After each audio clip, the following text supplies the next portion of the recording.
I took my son to the bank yesterday so he could make a deposit.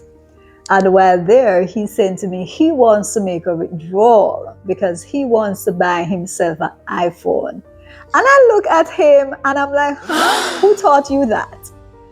You should be saying you want to make a withdrawal so that you could start a business, so that you could start doing something to make some money. Where did you learn to just take money and spend money without finding a way to create more money? And that led me into a spiral. I'm an overthinker.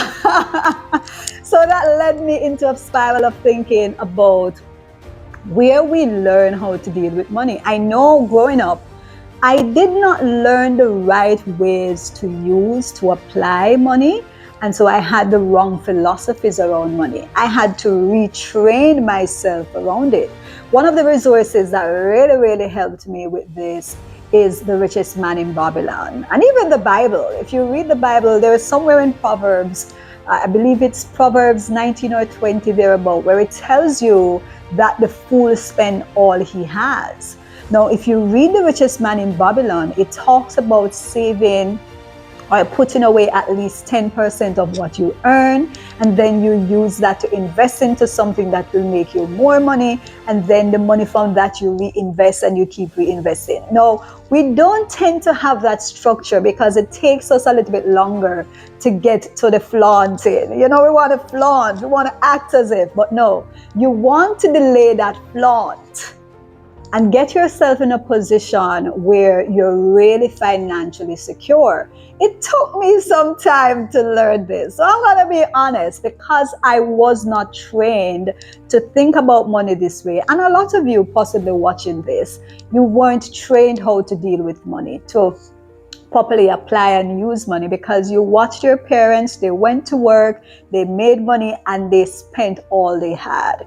And a lot of the times they took out loans, and loans paid for a lot of things that they could have even delayed on, things that they didn't necessarily need, they wanted them. And so we find that we learn to treat with money because of how we saw our parents deal with it.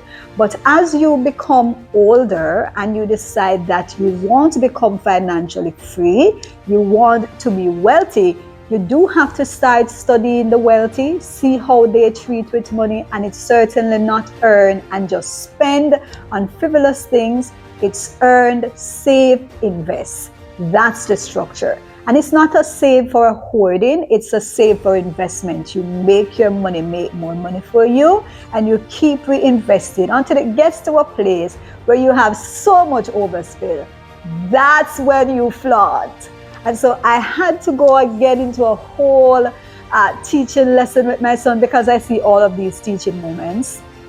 And I had to say, no, if you say to me you want to withdraw some money so that you can set up something to make some money, then we'll talk. Go back, sit and think about what is it you want to do in terms of making some money.